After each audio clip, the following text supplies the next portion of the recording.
Hello and welcome in pharma PVR classes. हमने एक नया सब्जेक्ट स्टार्ट किया था जिसका नाम है फार्मास्यूटिकल एनालिसिस। इसका जो पहला लेक्चर था वो इंट्रोडक्शन के ऊपर था। आज हम इसका सेकंड लेक्चर देखेंगे। तो सेकंड लेक्चर के अंदर मैं आपको इंस्ट्रूमेंटल एनालिसिस का जो पहला टॉपिक है यूवी स्पेक्ट्रोस्कोपी उसके बारे में बताऊंगा। ये टॉपिक थोड़ा सा लंबा है, इसलिए इसके 2-3 पार्ट आएंगे। तो आज पहले पार्ट में हम थोड़ा इंट्रोडक्शन, कुछ इंपॉर्टेंट चीज़ें जानेंगे। अपना जो पहला लेक्चर था जिसके अंदर मैंने आपको फार्मास्यूटिकल एनालिसिस का इंट्रोडक्शन बताया था, उसमें मैंने आपको इलेक्ट्रोमैग्नेटिक स्पेक्ट्रम के बारे में बताया था। मैंने बोला था जब हम जो रेडिएशन है उसको वेवलेंथ के बेसिस पे इंक्रीजिंग ऑर्डर पे अरेंज करते हैं तो अपने को इलेक्ट्रोमैग्नेटिक स्पेक्ट्रम मिलता है। तो इसमें हम सबसे पहले देखते हैं कि जिसकी वेवलेंथ कम रहती है वो पहली ये रेडिएशन वो गामा रेडिएशन है।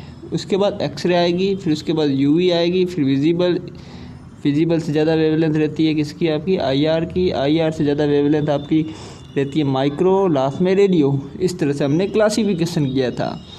अब यूवी स्पेक्ट्रोस्कोपी क्या है? अगर हम किसी अननोन कंपाउंड का एनालिसिस करना है, उसके अननोन कंपाउंड को जानना है अपने को, तो उसमें हम सिर्फ यूवी रेडिएशन का यूज़ करते हैं। मतलब हम एक ऐसा इंस्ट्रूमेंट यूज करते हैं वो यूवी रेडिएशन को इमिट करता है।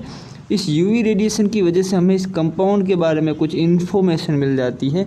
तो ऐसी टेक्निक को हम बोलेंगे यूवी स्पेक्ट्रोस्कोपी। तो ये जो यूवी लाइट है, तो यूवी लाइट है क्या? एक्चुअली ये रेडिएशन है जिसकी एक फिक्स वेवलेंथ रहती है। इस वेवलेंथ की जो रेडिएशन होगी उसको हम यूवी बोलेंगे। अब ये वेवलेंथ कितनी रहती है यूवी की, ये एग्ज़ाम में बहुत बार पूछा गया है। तो आप एक रफली रेंज याद करो, वो है 200 to 400 नैनोमीटर। पीछे लिखा हुआ है नैनोमीटर। कई बार एग्ज़ाम में एंगस्ट्रॉन में भी पूछा जाता है। तो एंगस्ट्रॉन में एक मिनटी बढ़ जाती है, 2000 से 4000 एंगस्ट्रॉन किसकी रहती है? यूवी की रहती है। नैनोमीटर पूछा तो एक मिनटी कम हो गई, तो 200 से 400 नैनोमीटर जो रेंज रहती है वो यूवी की रहती है। तो पहले आपने रफली ये याद रख लिया। फिर जैसे हम यूवी से आगे जाते हैं तो विजिबल लाइट आती है। तो विजिबल की यहाँ 400 से स्टार्ट हो जाती है। 400 से 800 किसकी रहती है? विजिबल की रेंज रहती है। तो आपको सिंपल याद रखना है 200 से 400 यूवी, 400 से 800 विजिबल। और ये एग्ज़ाम में पूछा गया है। आजकल ये भी देखा गया है कि यूवी का भी एक अलग क्लासिफिकेशन है, उसके ऊपर भी क्वेश्चंस आता है। तो यूवी के भी अलग अलग टाइप हैं। जैसे कि कई बार एग्ज़ाम में आता है वैक्यूम यूवी किसको बोलते हैं। तो अब वैक्यूम यूवी किसको बोलते हैं, तो मतलब इसकी एक रेंज होगी। तो इसके ऊपर क्वेश्चन आया हुआ है। एक बार आया था फार आईआर फार यूवी किसको बोलते हैं, इसके बारे में क्वेश्चन आया था। इसी तरह क्वेश्चन आता है कि नियर यूवी किसको बोलते हैं। तो ये 3 टाइप की यूवी रेंज है, इसके बारे में आपको पता होना चाहिए। तो देखो वैक्यूम यूवी किसको बोलते हैं, तो आपको पता है यूवी की रेंज रहती है 200 से 400। 200 से जो कम रेंज वाली जो यूवी रहती है उसको हम बोलते हैं वैक्यूम यूवी। मतलब बिलो 200 से जो कम वाली यूवी है उसको हम बोलेंगे वैक्यूम यूवी। अब फार यूवी किसको बोलेंगे, तो फार यूवी 200 से स्टार्ट हो जाती है और 250 के बीच में रहती है। तो इस रेंज के बीच में जो भी यूवी आएगी उसको हम फार यूवी बोलेंगे। अगर क्वेश्चन आए कि नियर यूवी किसको बोलते हैं, तो आपकी ये जो रेंज दिख रही है इसी को हम नियर यूवी बोलते हैं। अब ये तो यूवी का हो गया क्लासिफिकेशन। एक बार आपको पता है कि अगर आप बीच के ऊपर, समुद्र में, वहाँ बीच के ऊपर आप पूरा दिन बैठते हो तो आपको सनबर्न हो जाता है यूवी रेडिएशन की वजह से। तो एग्ज़ाम में क्वेश्चन आता है कि सनबर्न किस यूवी की रेंज में होता है। तो देखो 300 से 320 रेंज वाली जो यूवी रहती है इसी में क्या होता है? सनबर्न होता है। तो ये कई बार एग्ज़ाम में क्वेश्चन आ सकता है। इसीलिए हम इससे प्रोटेक्शन के लिए हम सनस्क्रीन लगाते हैं, क्रीम आती है सनस्क्रीन। वो सब हम फार्मास्यूटिक्स में आगे देखेंगे। कई बार क्या है, अगर आप आसमान के सामने देखते हो, एकदम सन के सामने देखते हो, तो आपको थोड़ा सा ब्लैकनेस दिखने लग जाती है। भले लाइट कितनी भी हो, एक हल्की सी ब्लैकनेस दिखती है। तो पूछते हैं कि ये ब्लैक लाइट किसको बोलते हैं, तो ब्लैक लाइट भी यूवी को ही बोलते हैं, बट इसकी रेंज क्या रहती है? 320 to 400। ये जो रेंज है ये ब्लैक यूवी की है, तो इसको ब्लैक लाइट बोलते हैं। तो ये अभी तक एग्ज़ाम में पूछा तो नहीं गया है, बट मे भी फ्यूचर में आ सकता है क्वेश्चन ये। अब हम देखेंगे कि जितनी भी इंस्ट्रूमेंटल एनालिसिस है उसकी हेल्प से हम किसी कंपाउंड को कैसे आइडेंटिफाई करते हैं। मतलब कोई रेडिएशन कैसे किसी कंपाउंड की प्रॉपर्टी बता सकता है कि ये कंपाउंड ऐसा हो सकता है। तो हर किसी इंस्ट्रूमेंटल एनालिसिस का अलग अलग प्रिंसिपल लेता है। यूवी का भी एक अलग प्रिंसिपल है, वो प्रिंसिपल भी हम आगे देखेंगे, बट अभी हम एक एग्जांपल देखते हैं। यहाँ पे मैंने 2 अननोन सैंपल लिए हैं। अब इनका हमें आइडेंटिफिकेशन करना है। तो हमने एक यूवी सोर्स से क्या किया, यूवी रेडिएशन का एमिशन किया। तो यहाँ से यूवी रेडिएशन निकल रही है। तो ये जो यूवी रेडिएशन निकल रही है और जब ये सैंपल से पास होती है, तो मतलब यहाँ की जितनी रेडिएशन है जो सैंपल में पास होने से पहले वाली रेडिएशन, इसको हम बोलते हैं इंसिडेंट बीम, जिसको I0 से हम लिखते हैं। अब ये सैंपल के अंदर जाएगी, फिर ये सैंपल से वापस बाहर निकलेगी, तो ये डिटेक्टर इस यूवी लाइट को डिटेक्ट करेगा। ये क्या डिटेक्ट करेगा कि मतलब कितनी हमने यूवी रेडिएशन डाली है और कितनी अपने को मिली है। तो सपोज करो हमने इंसिडेंट में इतनी डाली और बाद में जो निकलती इसको हम बोलते हैं ट्रांसमिटेड बीम बोलते हैं, जिसको IT से लिखते हैं हम। तो हमने इस डिटेक्टर के थ्रू पता किया कि जितनी हमने रेडिएशन डाली उतनी ही रेडिएशन अपने को मिल गई। तो इसका मतलब क्या हुआ कि इंसिडेंट बीम और ट्रांसमिटेड बीम दोनों क्या इक्वल है, जितनी लाइट गई अंदर उतनी ही लाइट बाहर निकल गई। तो इसका मतलब ये हुआ कि ये जो कंपाउंड है, अननोन कंपाउंड, इसने इस यूवी लाइट के साथ कुछ भी रिएक्ट नहीं किया, मतलब ये यूवी इनएक्टिव कंपाउंड है। अब यूवी इनएक्टिव कंपाउंड कौन से होते हैं वो सब भी हम आगे देखेंगे, बट अभी आपको एक फंडा समझ में आ गया कि ये जो कंपाउंड है ये यूवी लाइट की प्रेजेंस में तो कुछ काम कर नहीं रहा है, तो मतलब यूवी स्पेक्ट्रोस्कोपी से इस कंपाउंड को हम आइडेंटिफिकेशन नहीं कर सकते, ये यूवी इनएक्टिव कंपाउंड है। अगर आप फ्यूचर में किसी कंपाउंड की स्टडी कर रहे हो, तो अगर आपको यूवी लाइट की प्रेजेंस में वो कंपाउंड कुछ रिएक्ट नहीं कर रहा है तो उसकी प्रॉपर्टी आपको पता चल जाएगी, क्योंकि यूवी एक्टिव कंपाउंड की कुछ अलग प्रॉपर्टी रहती है, मतलब उनके अंदर डबल बॉन्ड रहते हैं, ट्रिपल बॉन्ड रहते हैं। तो ये सब चीज़ें आपको इन्फॉर्मेशन मिलती है इससे। अब हम देखेंगे दूसरा केस, इसमें भी हमने यूवी सोर्स से यूवी लाइट को पास किया। ये आपकी इंसिडेंट बीम इस मॉलिक्यूल के अंदर चली गई, इस अननोन सैंपल के अंदर से चली गई, और बाहर आपने देखा कि ये जो लाइट दिख रही है आपको, ये अंदर तो गई बट ये बाहर नहीं निकली, यहाँ पे खाली स्पेस आ गया। इसी तरह ये लाइट अंदर तो जा रही बट ये वापस बाहर नहीं निकली, यहाँ पे भी क्या आ गया, खाली एक स्पेस आ गया। मतलब जितनी लाइट अंदर जा रही है उतनी बाहर नहीं निकल रही है। मतलब क्या है कि ये जो I0 है ये ज़्यादा है, इंसिडेंट बीम ज़्यादा है कंपेयर टू ट्रांसमिटेड बीम। जितनी लाइट आपने डाली उतनी लाइट बाहर नहीं निकली। इसका मतलब ये हुआ कुछ लाइट का एब्जॉर्प्शन किया इस अननोन मॉलिक्यूल ने, कुछ लाइट अंदर ही रुक गई। तो ये जो खाली स्पेस दिख रहा है, इसी खाली स्पेस को हम बोलते हैं बैंड बोलते हैं। क्या बोलते हैं? बैंड। तो आगे हम यूवी बैंड के बारे में स्टडी करेंगे। 4 टाइप के मोस्टली बैंड होते हैं, K, B, R, E। अब इन सब बैंड का कुछ इन्फॉर्मेशन रहती है। इन बैंड जैसे आपको जिस मॉलिक्यूल में K बैंड मिला तो ये कंपाउंड में भी एरोमेटिक हो सकता है, R मिला तो कुछ अलग प्रॉपर्टी हो सकती है। तो हम बैंड की भी स्टडी करते हैं। इसके बाद आपको पता चला कि भाई ये लाइट अंदर ये रुक गई, तो रुक गई तो इस अननोन मॉलिक्यूल ने इस लाइट के साथ क्या कुछ रिएक्शन किया होगा, कुछ एब्जॉर्प्शन किया होगा। तो ये जो एब्जॉर्प्शन किया इस लाइट का, तो इससे हुआ क्या, तो इसके 3 केस हो सकते हैं।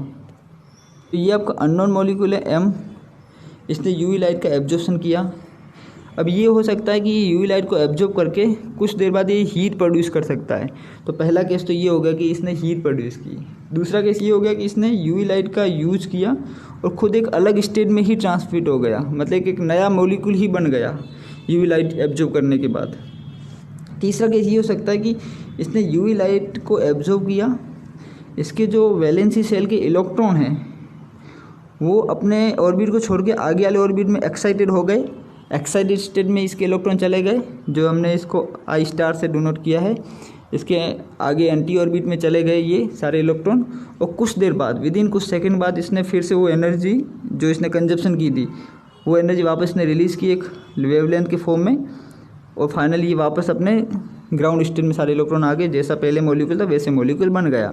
तो इसने ये जो रेडिएशन एमिशन की कुछ टाइम के बाद, तो इसकी हम स्टडी करते हैं और इसी का स्पेक्ट्रम हम चेक करते हैं। तो आपको पता चला कि 3 कंडीशन होती है। तो यूवी मोस्टली यही कंडीशन होती है कि ये मोस्ट ऑफ द कंपाउंड क्या करते हैं, एनर्जी को एब्जॉर्ब करते हैं, उसके जो इलेक्ट्रॉन है ग्राउंड स्टेट से एक्साइटेड स्टेट में चले जाते हैं और कुछ टाइम तक एनर्जी रखते हैं, फिर वो एनर्जी को रिलीज़ कर लेते हैं एक लॉन्गर वेवलेंथ में। अब इस वेवलेंथ की हम स्टडी करते हैं, डिटेक्टर इसी वेवलेंथ का डिटेक्ट करता है। तो मैंने बताया कि एनर्जी मॉलिक्यूल ने एब्जॉर्ब की और कुछ टाइम बाद उसने क्या हुआ, एमिशन की। अगर वो मॉलिक्यूल एनर्जी एब्जॉर्ब करता है और एक्साइटेड स्टेट में चला जाता है और उसी टाइम अगर वो वापस एनर्जी को रिलीज़ करता है लॉन्गर वेवलेंथ में, तो जब तुरंत ही एनर्जी को रिलीज़ करता है तो उसको उस मॉलिक्यूल या उस टाइप के कंपाउंड को हम क्या बोलते हैं, फ्लोरोसेंस बोलते हैं ना। तो उसकी डेफिनेशन पूछ सकते हैं, it's the absorption of energy by the atom and molecule follow by immediate मतलब एकदम से इसने क्या किया, इमिशन किया लाइट को या एनर्जी को, जिससे क्या हुआ कि लॉन्गर वेवलेंथ निकली और कंपाउंड शाइनिंग करने लग गया। तो इसको बोलते हैं फ्लोरोसेंस मटेरियल बोलते हैं। एक होता है फॉस्फोरेसेंस मटेरियल। तो इसमें क्या रहता है कि ये जो एनर्जी एब्जॉर्ब तो करते हैं बट एकदम से वापस लॉन्गर वेवलेंथ रिलीज़ नहीं करती, ये थोड़ा डिले इमिशन करते हैं, जिसकी वजह से क्या हुआ कि रेडिएशन तो निकली पर कुछ टाइम बाद निकली। इसका एग्जांपल सबसे अच्छा एग्जांपल रेडियम कंपाउंड है, जो रात को लाइट की प्रेजेंस नहीं होती फिर भी वो क्या लाइटनिंग करते, चमकते हैं। तो ये रेडियम कंपाउंड क्या है, ये डिले लाइट को इमिशन करते हैं। ऐसे मॉलिक्यूल को बोलते हैं फॉस्फोरेसेंस। तो इनके बारे में पूछ सकते हैं क्या है, ये तो डिले लाइट इमिट करता है। तो मैंने बताया कि जब ये अननोन सैंपल रिएक्ट करेगा तो क्या क्या कंडीशन हो सकती है। तो ये एनर्जी एब्जॉर्ब करके हायर स्टेट में चला जाएगा और कुछ टाइम बाद वो वापस एनर्जी को रिलीज़ करेगा लॉन्गर वेवलेंथ में। अगर तुरंत एनर्जी रिलीज़ हो जाती है तो उसको तो बोलते हैं फॉस्फोरेंस। अगर थोड़े डिले रिलीज़ हो जाती है लॉन्गर वेवलेंथ, उसको तुरंत हो जाती है उसको फ्लोरोसेंस बोलते हैं, और डिले होता है उसको फॉस्फोरेंस बोलते हैं। अब ये आपको बीच में ब्लैक ये खाली स्पेस दिख रहा है, ये यहाँ पे तो रेडिएशन वापस आ नहीं पाई, तो इसको क्या बोलते हैं, बैंड बोलते हैं। तो हम इस बैंड की भी स्टडी करेंगे। और ये जो फ्लोरोसेंस ये फॉस्फोरेंस होते हैं इसके बारे में हमने पढ़ा। अब ये जो ट्रांजिशन हुआ मतलब लोअर ऑर्बिट से अपर ऑर्बिट में इलेक्ट्रॉनिक ट्रांजिशन हो गया। तो ये इलेक्ट्रॉनिक ट्रांजिशन भी 4 टाइप के रहते हैं। तो इनके इलेक्ट्रॉनिक ट्रांजिशन के बारे में पढ़ेंगे कि ये मॉलिक्यूल के अंदर जो इलेक्ट्रॉनिक ट्रांजिशन हुए उससे हमें क्या इन्फॉर्मेशन मिल रही है, और दूसरी हमें इन्फॉर्मेशन देखेंगे यहाँ पे जो बैंड आ गए इसकी वजह से हमें क्या इन्फॉर्मेशन मिल रही है। अब हम देखेंगे कि यूवी के अंदर कितने टाइप के बैंड रहते हैं। तो बैंड किसको बोलते हैं ये मैं आपको बता चुका हूँ। जैसे कि अननोन सैंपल है, इसके अंदर हमने यूवी की सपोज करो 4 रेडिएशन पास की, पता चला कि यहाँ पे 2 रेडिएशन ही निकल रही है इस टाइप की। तो बीच में ये खाली स्पेस दिख गया आपको, तो ये जो खाली स्पेस दिख गया इसको ही हम बैंड बोलते हैं। अब इस बैंड की स्टडी करते हैं। अब ये जो बैंड है, ये बैंड यूवी के अंदर अपने को 4 टाइप के बैंड मिलते हैं। सभी बैंड में अलग अलग अपने को कंपाउंड के बारे में इन्फॉर्मेशन मिलती है। जैसे किसी कंपाउंड के अंदर बी बैंड मिल गया तो उस कंपाउंड के अंदर क्या हो सकता है। इसी तरह किसी ने पूछा किसी कंपाउंड के अंदर आर बैंड मिल रहा है तो कंपाउंड में भी कैसा हो सकता है, ये भी अपने को इन्फॉर्मेशन मिलती है। तो चारों नाम याद रख लो, के बी आर ई बैंड, क्योंकि अभी तो आपको के बी आर अच्छे से याद है, बाद में पता चलो वहाँ एग्जाम में एफ बैंड भी आ गया तो कन्फ्यूजन हो जाओगे एफ बैंड था कि नहीं था। तो इसको याद करने का तरीका है जो मैंने याद करने का एक तरीका था। जैसे के बी सी आपने सुना ही होगा, कौन बनेगा करोड़पति। तो इसको के बी सी ई मैंने याद किया। अब मैं के जगह के B R C R E ऐसे मैंने इसका नाम याद किया है। कौन बनेगा रोडपति, मतलब करोड़पति की जगह यहाँ रोडपति हो गया। तो के मतलब के बैंड, बी मतलब बी बैंड, आर मतलब आपका आर बैंड, सी मतलब ई बैंड। तो इस तरह से आप चारों बैंडों के नाम याद रखो। अब हम देखेंगे कि अगर किसी अननोन कंपाउंड के अंदर जब हम यूवी रेडिएशन पास करते हैं तो अपने को के बैंड मिलता है। तो के बैंड से अपने को क्या इन्फॉर्मेशन मिल रही है कि उस कंपाउंड में क्या क्या हो सकता है। तो के बैंड जब हमें मिलता है इसका मतलब ये हुआ कि उस कंपाउंड के अंदर डाइन सिस्टम है, इस टाइप का डबल बॉन्ड रहेगा, इस टाइप का कार्बन, इस टाइप का सिंगल बॉन्ड, फिर से डबल बॉन्ड, इस टाइप का एक चेन मिलेगी जिसके अंदर बहुत सारे डबल बॉन्ड्स रहेंगे। डाइन सिस्टम, इनोन सिस्टम रहेगा। तो मतलब उसके अंदर क्या कॉन्जुगेशन सिस्टम है। और इस के बैंड को हम पाई स्टार से लिखते हैं। इसी तरह अपने को अगर बी बैंड मिल गया तो बी बैंड को हम पाई स्टार से ही लिखते हैं। बट बी बैंड में क्या होगा, इसमें भी डबल बॉन्ड होंगे बट इसके साथ क्या एरोमेटिक एक रिंग भी रहेगी। जैसे बेंजीन रिंग है, बेंजीन के अंदर डबल बॉन्ड है, या फिर बेंजीन के ऊपर कोई नाइट्रोजन या हेलोजन ग्रुप जुड़ा हुआ है। जैसे कि आप सपोज कर लो एक पायरोल रिंग है, ये भी एक एरोमेटिक रिंग है।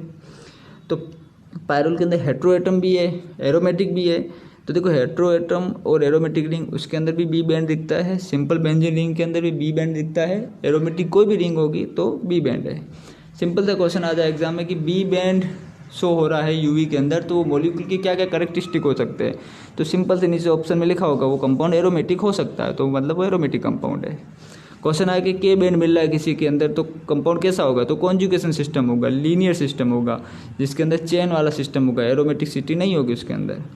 अब तीसरा जो बैंड है वो है आर बैंड। आर बैंड के अंदर मोस्टली क्या रहते हैं, कार्बोनाइल ग्रुप रहते हैं। जैसे कि एल्डिहाइड कीटोन के अंदर आपको पता है ऐसे टाइप के कार्बोनाइल ग्रुप रहते हैं, ऑक्सीजन ऊपर, तो एल्डिहाइड में इस टाइप ग्रुप रहते हैं।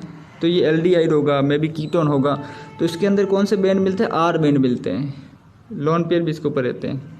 इसी तरह ई बैंड आ गया। तो ई बैंड किन में मिलते हैं, जब 2-3 एरोमेटिक रिंग जुड़ी रहती है, जैसे बेंजीन है, नेप्थलीन है, एंथ्रासीन है। इससे रिंग सिस्टम के अंदर क्या ई बैंड मिलेंगे।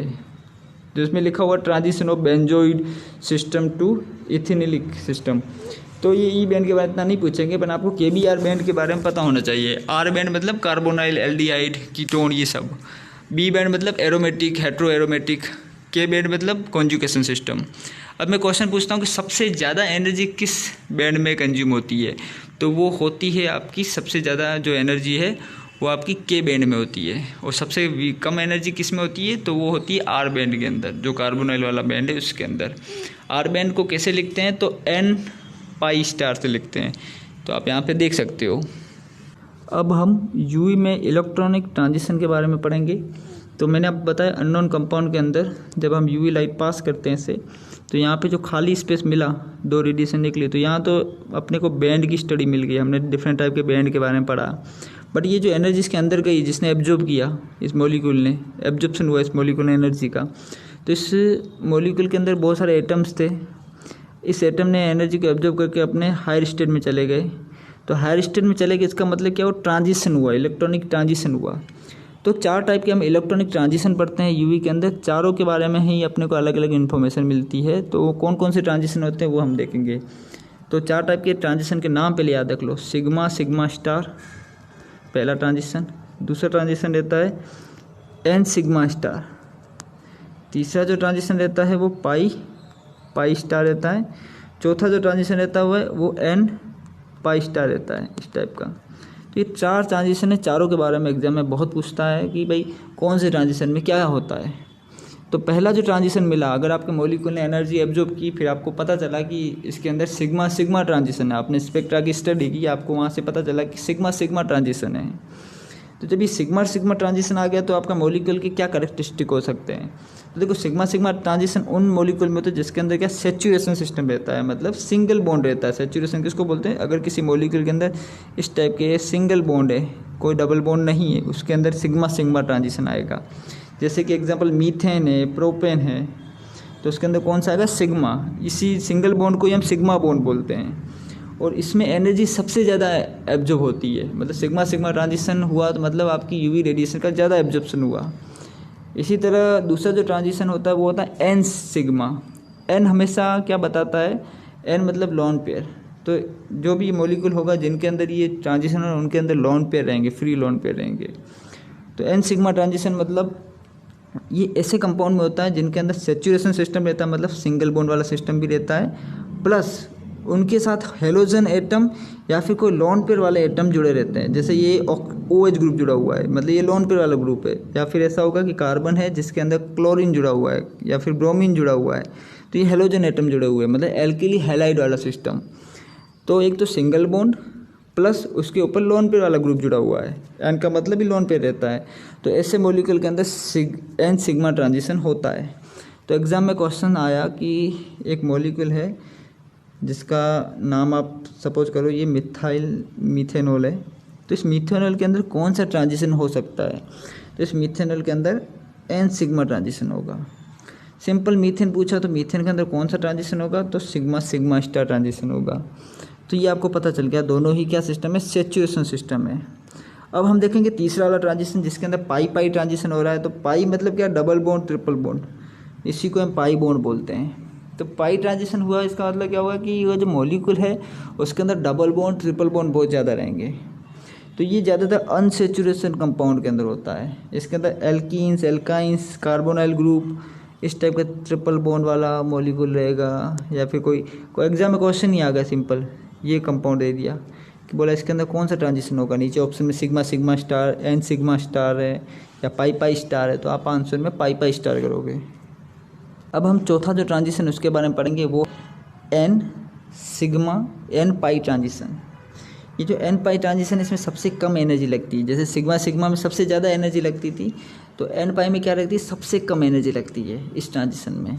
मतलब ये जो इलेक्ट्रॉन ऊपर जाता है लोअर स्टेट से हायर स्टेट में, इस तरह से स्टेट में चला जाता है, हायर स्टेट में चला जाता है। तो ये जो एनर्जी लगती है बीच वाली कंजप्शन, ये एन पाई में तो सबसे कम लगती है और सिग्मा सिग्मा में क्या रहती है, सबसे ज़्यादा लगती है। अभी हम इसका एक अच्छा डायग्राम भी देखेंगे। तो ये जो एन पाई ट्रांजिशन होता है किन में होता है, तो ये भी सेचुरेटेड कंपाउंड जिसमें एल्डिहाइड कीटोन जैसे ग्रुप लगे रहते हैं। तो क्वेश्चन आता है कि एल्डिहाइड कीटोन वाले ग्रुप में कौन सा ट्रांजिशन होता है इलेक्ट्रॉन ट्रांजिशन, तो एन पाई ट्रांजिशन होता है। क्यों होता है, तो आपको सिंपल सा पता है इसके अंदर, एक तो ये एरोमेटिक कंपाउंड तो नहीं है बट इसके अंदर यहाँ डबल बॉन्ड भी है और यहाँ पे सिंगल बॉन्ड भी है, इस टाइप का कंपाउंड्स रहते हैं। तो देखो ये तो सेचुरेशन सिस्टम है और यहाँ पे क्या आपको दिख रहा है, ये जो आपको दिख रहा है ये डबल बॉन्ड भी इसके अंदर है और इसके अंदर लोन पेयर भी है। तो लोन पेयर है तो एन ट्रांजिशन हो गया, पाई मतलब ये डबल बॉन्ड तो एन पाई ट्रांजिशन हो गया। तो इस तरह से आप एग्जाम में क्वेश्चंस निकाल सकते हो। इस डायग्राम से आप समझ सकते हो कि एनर्जी लेवल क्या होता है। तो देखो 3 टाइप के अपने ऑर्बिट रहते हैं, सिग्मा ऑर्बिट, पाई और एन ऑर्बिट। अब देखो सिग्मा पाई, इसके बाद इसके जो एंटी ऑर्बिट्स रहते हैं जो हायर एनर्जी वाले ऑर्बिट, तो उसका अरेंजमेंट ऐसा रहता है पाई स्टार ऑर्बिट और सिग्मा स्टार ऑर्बिट।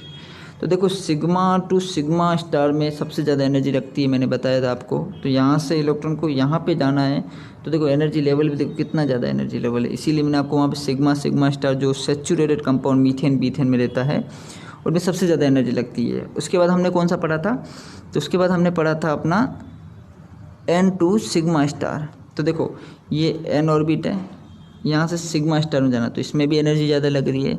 फिर मैंने आपको पाई टू पाई स्टार बताया था, तो देखो ये पाई है और ये पाई है, तो यहाँ से इतनी एनर्जी लग रही है, तो ये पाई में थोड़ी कम एनर्जी है। सबसे कम मैंने आपको किस में बताया था, तो मैंने आपको सबसे कम बताया था एन टू पाई स्टार में। तो देखो ये एन है और ये पाई है, तो इसमें सिर्फ इतनी ही एनर्जी लग रही है। तो इस डायग्राम से भी आप समझ सकते हो, अगर आप बी फार्मा का एग्ज़ाम दे रहे हो तो उसमें ये डायग्राम बना के अच्छे से एक्सप्लेन भी कर सकते हो। तो आपको पता चला कि आपका जो ये एम मॉलिक्यूल था इसने ट्रांजिशन किया, एनर्जी एब्जॉर्ब की यूवी की, ये एम स्टार में चला गया, मतलब ये एक्साइटेड हो गया, ट्रांजिशन हो गया, इलेक्ट्रॉनिक ट्रांजिशन इसका हो गया। अब वो ट्रांजिशन कोई भी हो सकता है, 4 टाइप के हमने ट्रांजिशन यहाँ पे पढ़े, कोई भी हो सकता है। फिर कुछ टाइम के बाद क्या होगा, ये वापस एनर्जी रिलीज़ करेगा, ये अपनी प्रायर स्टेट में वापस आ जाएगा और एक लॉन्गर वेवलेंथ रिलीज़ करेगा और इसी लॉन्गर वेवलेंथ को हम स्टडी करते हैं। अब ये जो लॉन्गर वेवलेंथ है इसको हम बोलते हैं केमिकल शिफ्ट बोलते हैं। क्या बोलते हैं इसको, केमिकल शिफ्ट। तो हम केमिकल शिफ्ट भी 4 टाइप की रहती है, तो इनके बारे में एग्जाम में क्वेश्चन आता है, तो हम केमिकल शिफ्ट के बारे में स्टडी करेंगे। अब हम लास्ट में जो पढ़ने वाले हैं वो है, हम केमिकल शिफ्ट है 4 टाइप की, उसके बारे में पढ़ेंगे। तो केमिकल शिफ्ट में 4 कौन सी है, एक है बेथोक्रोमिक शिफ्ट, दूसरी है हिप्सोक्रोमिक शिफ्ट, तीसरी है हाइपरक्रोमिक शिफ्ट और चौथी है अपनी हाइपोक्रोमिक शिफ्ट। चारों शिफ्ट में क्या क्या होता है, ये वेवलेंथ की स्टडी करते हैं स्पेक्ट्रा की, तो वेवलेंथ में क्या क्या चेंजेस रहता है वो सब पढ़ेंगे। उसके बाद उससे पहले हम पढ़ेंगे 2 ग्रुप के बारे में, एक है क्रोमोफोर ग्रुप, दूसरा है युग्जोक्रोम ग्रुप। इसके बारे में एग्जाम में क्वेश्चंस आता है, ये क्रोमोफोर ग्रुप और युग्जोक्रोम ग्रुप क्या बोलते हैं, इनकी डेफिनेशन इंपॉर्टेंट है, तो इसके बारे में एग्जाम में क्वेश्चंस आते हैं। तो सबसे पहले इन 2 ग्रुप के बारे में देखेंगे, फिर हम ये केमिकल शिफ्ट देखेंगे, फिर आज का लेक्चर खत्म करेंगे, फिर नेक्स्ट लेक्चर में कुछ और पढ़ेंगे यूवी के बारे में। तो सबसे पहले हम देखेंगे क्रोमोफोर ग्रुप किसको बोलते हैं। क्रोमो मतलब कलर, तो क्रोमोफोर ग्रुप ऐसे ग्रुप रहते हैं जो क्या करते हैं, वो यूवी लाइट एब्जॉर्ब करके फिर वो कलर को इम्पार्ट करते हैं, ये कलर प्रोड्यूसिंग वाले ग्रुप हैं। तो इसके अंदर ज़्यादातर जो ग्रुप रहते हैं उनके अंदर डबल बॉन्ड रहते हैं, ट्रिपल बॉन्ड्स रहते हैं इस टाइप के। तो ये डबल बॉन्ड ट्रिपल बॉन्ड वाले जो ग्रुप रहते हैं, जैसे नाइट्रो है, इसके अंदर डबल बॉन्ड रहेंगे। तो ये ज़्यादातर covalent bond unsaturated group compound है, मतलब इनके अंदर क्या सिंगल बॉन्ड नहीं रहता, डबल बॉन्ड रहता है और ये कलर इम्पार्ट करते हैं, ये यूवी लाइट को एब्जॉर्ब करते हैं और फिर ये क्या करते हैं, कलर इम्पार्ट करते हैं। तो जो कलर प्रोड्यूसिंग वाले जो ग्रुप होते हैं उसको हम बोलते हैं क्रोमोफोर ग्रुप बोलते हैं, जिनके अंदर डबल बॉन्ड्स रहते हैं और जो यूवी लाइट को एब्जॉर्ब करते हैं और फिर क्या करते हैं, ये कलर इम्पार्ट करते हैं, तो इसको बोलते हैं क्रोमोफोर ग्रुप। अपने होली के जो कलर देखे होंगे, जो आपको लाल, पीला, हरा, नीला सब ये कलर दिखते हैं, तो ये लाइट की प्रेजेंस में ये कलर आपको दिख रहे हैं। अंधेरे में जाओगे तो वहाँ यूवी लाइट है नहीं, कोई लाइट है नहीं, विजिबल यूवी कोई लाइट है नहीं, तो अंधेरे में वो काला, हरा, नीला कलर आपके लिए सब एक जैसा है। बट जब लाइट की प्रेजेंस में वो कलर प्रोड्यूस कर रहा है, तो मतलब वो क्या है, वो जो इनके अंदर एटम्स है वो क्या है, लाइट को एब्जॉर्ब कर रहे हैं, फिर एक कलर इम्पार्ट कर रहे हैं, तो उसी को हम क्रोमोफोर ग्रुप बोलते हैं। दूसरे जो मॉलिक्यूल है वो है युग्जोक्रोम ग्रुप। ये ग्रुप ऐसे ग्रुप होते हैं, ऐसे मॉलिक्यूल रहते हैं जो खुद तो कलर इम्पार्ट नहीं करते हैं, खुद यूवी लाइट के साथ कोई एक्ट नहीं करते हैं, ये खुद तो एक्ट नहीं करते, बट अगर इसको हम क्रोमोफोर ग्रुप के साथ मैच कर दें, उनके साथ कंबाइन कर लें, तो जो क्रोमोफोर ग्रुप कलर प्रोड्यूस कर रहे हैं उनके कलर की इंटेंसिटी और ज़्यादा बढ़ा देते हैं। तो पहला तो याद रखना, ये युग्जोक्रोम वाले जितने ग्रुप रहते हैं सारे एक सिंगल बॉन्ड या फिर लोन पेयर कंटेनिंग कंपाउंड है। जैसे ये अमीन ग्रुप है तो OH ग्रुप है, तो क्या एक सिंगल बॉन्ड है, इसके ऊपर बहुत सारे लोन पेयर है। तो ये करते क्या है, जब ये डबल बॉन्ड वाले कंपाउंड के साथ मिल जाते हैं, क्रोमोफोर वाले कंपाउंड के साथ मिल जाते हैं, तो ये क्या करते हैं, इसको लोन पेयर आप ट्रांसफ़र कर लेते हैं डबल बॉन्ड को, और क्या करते हैं, इसको और ज़्यादा एनर्जी दे देते हैं। तो जब ये UV लाइट इसके ऊपर पड़ेगी इन डबल बॉन्ड के ऊपर, तो इनका कलर बहुत ज़्यादा इंटेंस हो जाएगा। मतलब ये युग्जोक्रोम को ग्रुप खुद तो कलर नहीं प्रोड्यूस कर रहे हैं, बट ये हेल्प कर रहे हैं किसकी, क्रोमोफोर की। तो कई बार एग्जाम क्वेश्चन आ जाए कि युग्जोक्रोम ग्रुप कौन से रहते हैं, तो बोलना कि सिंगल बॉन्ड कंटेनिंग कंपाउंड्स रहते हैं, इनके पास लोन पेयर रहते हैं, और ये अपने लोन पेयर शेयरिंग करते हैं किसको, क्रोमोफोर को, जिससे उनका कलर की इंटेंसिटी बढ़ जाती है, उनकी वेवलेंथ जो वो होती है UV की वो इंक्रीज़ हो जाती है। तो ऐसे आपको इसको बताना है, single bond compound containing compound. तो आपने होली के कलर आजकल मार्केट में अलग टाइप के देखे होंगे। कुछ कलर तो फीके कलर होते हैं, येलो कलर है पर फीका कलर है, कोई पिंक कलर है थोड़ा फीका है, बट कई कलर आपने शहरों में देखे होंगे जो पिंक भी एक ऐसा शाइनिंग वाला पिंक है, बहुत खतरनाक पिंक चमक रहा है, ब्लू एकदम डार्क ब्लू दिख रहा है। ये जो डार्क कलर दिख रहे हैं अपने को, ये कैसे डार्क हुए, तो इसके अंदर हमने ऑक्सोक्रोम वाले जो ग्रुप है वो मिला दिए, जिससे क्या UV लाइट को उन्होंने अच्छे से एब्जॉर्ब किया और इम्पार्ट अच्छे से कलर किया क्रोमोफोर ने। तो इस तरह से आप इसको याद कर सकते हो।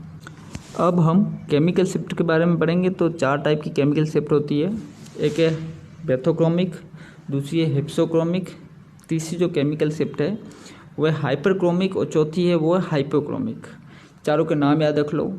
जो बेथोक्रोमिक शिफ्ट है उसको हम बोलते हैं रेड शिफ्ट बोलते हैं।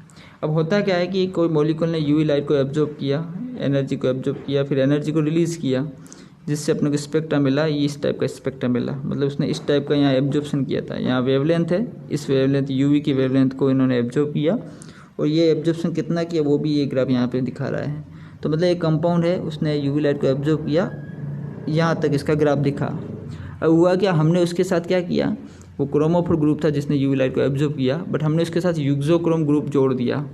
तो युग्जोक्रोम ग्रुप ने क्या किया, अपने लोन पेयर दिए, जिसकी वजह से हुआ क्या कि UV लाइट पहले जो ग्राफ था वो ग्राफ थोड़ा आगे शिफ्ट हो गया। तो पहले जो ग्राफ जहाँ था उससे थोड़ा क्या आगे शिफ्ट हो गया। तो ये जो शिफ्ट हो रहा है इसी को हम बोलते हैं बेथोक्रोमिक शिफ्ट बोलते हैं, कि जब वेवलेंथ है वो लॉन्गर वेवलेंथ की ओर शिफ्ट हो जाती है, उसको हम बोलते हैं बेथोक्रोमिक। पहले मान लो कि ये 300 नैनोमीटर थी, अब 350 नैनोमीटर हो गया वो मॉलिक्यूल, जब हमने कोई अदर ग्रुप इसके साथ जोड़ दिया, तो उसको बोलते हैं बेथोक्रोमिक शिफ्ट। इसी तरह ऐसा है कि हम अपने क्रोमोफोर के साथ ऐसा ग्रुप जोड़ देते हैं कि पहले जो शिफ्ट यहाँ पे था, बट हमने जैसे नया ग्रुप जोड़ा उसकी वजह से हुआ क्या कि वो केमिकल शिफ्ट वैल्यू पीछे शॉर्टर वेवलेंथ की ओर चली गई। पहले 300 थी, अब वो 250 की ओर शिफ्ट हो गई वेवलेंथ। तो इसको जो हम बोलते हैं वो बोलते हैं हिप्सोक्रोमिक शिफ्ट बोलते हैं। इसको क्या बोलते हैं, hypsochromic shift, but toward the shortest wavelength chemical shift क्या हो जाती है, शिफ्ट हो जाती है। मतलब केमिकल शिफ्ट क्या मतलब, केमिकल जो वेवलेंथ है वो शिफ्ट हो रही है।